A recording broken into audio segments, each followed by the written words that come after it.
Hello everyone. In this video I have one of our RIP hinge frames for all autocockers, and these frames now come with both trigger plates, so they'll work on any WGP or Inception or any autococker ever made. And they also come with a second trigger plate which moves the timing rod hole up so that they will work with all Empire resurrection guns as well. The only difference between a frame for an Empire gun and a frame for other autocockers is the height of this hole in the trigger plate. Show you a close up. So you can see here, the hole is at the bottom of the trigger plate. Now on an Empire, for use on an Empire gun, that hole would be in the top location here. It just moves the hole up in the trigger plate. And all you need to do to make this frame compatible with an Empire Resurrection is swap out the trigger plate. When you buy a frame now, they all come with both trigger plates. So typically they come set up for WGP guns and they come with a separate trigger plate that will allow the use with a Empire gun. Yeah, these hinge frames are awesome. Okay, so I'm going to show you how to swap that trigger plate over. Because of the precision bearings and the precision way this hinge frame is set up, we really recommend you do not remove the trigger to do this. It can be a little bit fiddly getting the shims back in for the trigger, and it's all precision set up, so we don't recommend you remove the trigger.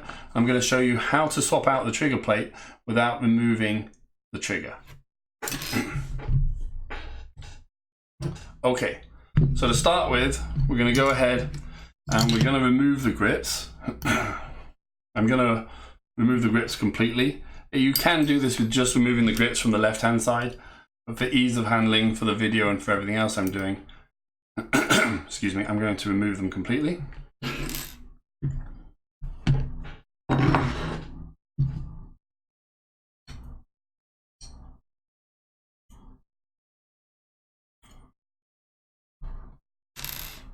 So there's 4 screws to do that. And off come the rubber grips. Okay, the first thing we're going to want to remove is the safety. And we want to do this before we undo any of the other screws, because after you undo the other screws, parts inside can move around and it actually makes it harder to remove the safety. In order to remove the safety, I'm going to put it on a raised block. I have a short piece of macro line, and I'm going to put the safety on, put the macro line on top of the safety, and a short, sharp tap pushes the safety out from the other side of the frame.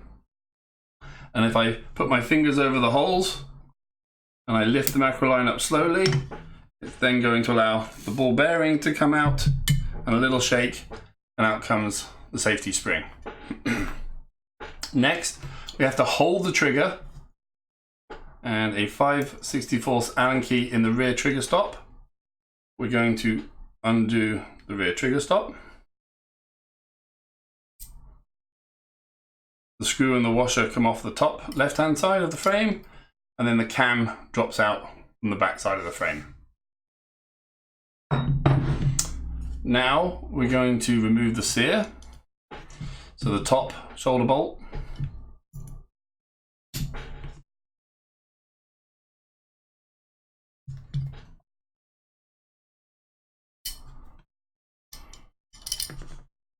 out it comes. The roller sear is going to come out the top of the frame, and the sear spring. Next, we're going to remove the 2 shoulder bolts that the trigger plate lies on.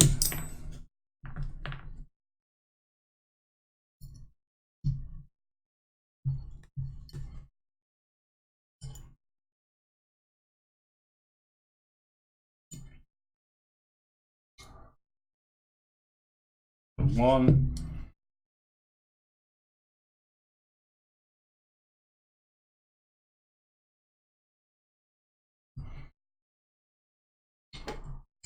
2, and the trigger plate can come out, and so can the return spring and the spring guide. So everything is out of the frame other than the trigger. You can see that super smooth light trigger setup on the roller bearings.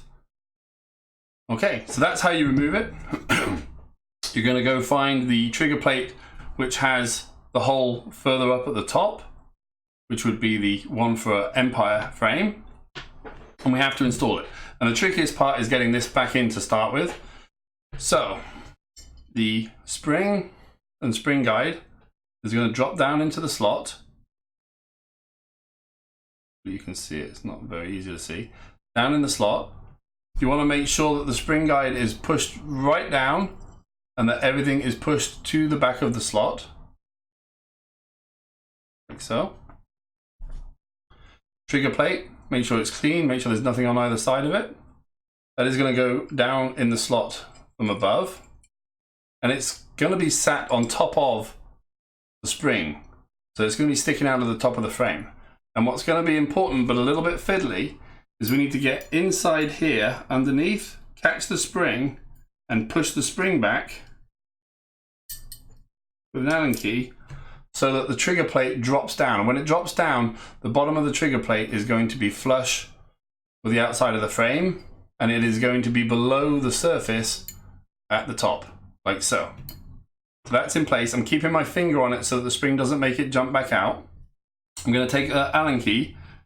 Now, depending on which version of the frame you got, the heads of the shoulder bolts may be slightly different depths. These ones are all the same, but some of the earlier frames, we have a deeper shoulder head on the two rear shoulder bolts. So you're going to want the one that's shallowest in the front hole. You want a tiny bit of blue Loctite, on those bolts. Put one in place, tighten it down just so it's slightly snug. Second one, the trigger plate into place, tighten it down so it's just slightly snug. Then we're going to put the sear spring into the sear pocket. At this point, just double check that the spring guide is pushed down all the way into the slot. Sear spring at the back, roller sear. Make sure that the roller sear bearing is moving nice and smoothly. All of our frames come with roller sears.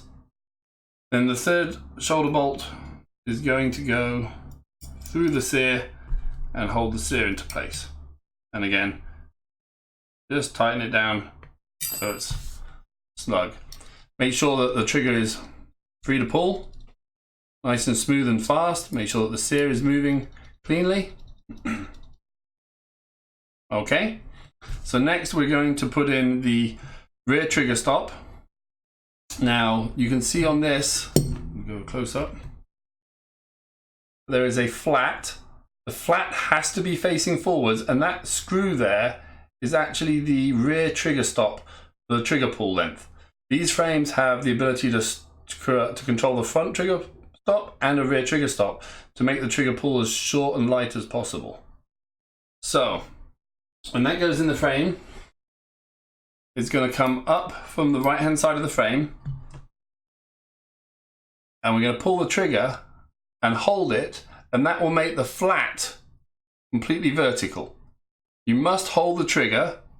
You put the washer on top, you put a little bit of blue Loctite on the screw, and then you tighten the screw while holding the trigger. The trigger is going to stop that cam from rotating. If you don't hold the trigger, it can move out of place and it'll stop the trigger from working correctly. So then, rear trigger stops in place. Super light trigger pull on this one. Okay, and then we're going to do the safety. The safety we put in from the right hand side of the frame.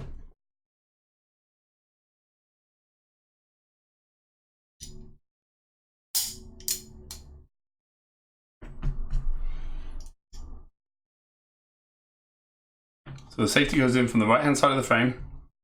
We're going to drop the spring down from the top through the hole into the bottom, and the ball detent is going to go on top of it. You're going to want to line the ball detent up on top of the spring. Keep a finger over. You're going to put an Allen key through the hole. Keep it with the flat end down. You don't want to use a ball end. You want to use the flat end. You're going to push all of that down into the recess. I'll do it so the camera can see it. Push the safety from the back side against everything. Finger over the top, so just in case it goes wrong, it doesn't come out. Push the safety from the back as you remove the Allen key, and then the safety is in place. Check the safety goes on and off. Safety's on, safety's off. Okay, and then you're simply going to put your grips back on, tighten down your rubber grip screws, and there you go, you swapped over the trigger plate. Again, you want to swap over the trigger plate without removing the trigger if you can. Precision bearings and shims in here. It's set up to be ultra light and smooth.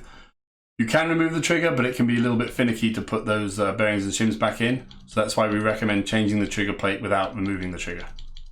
All there is to it.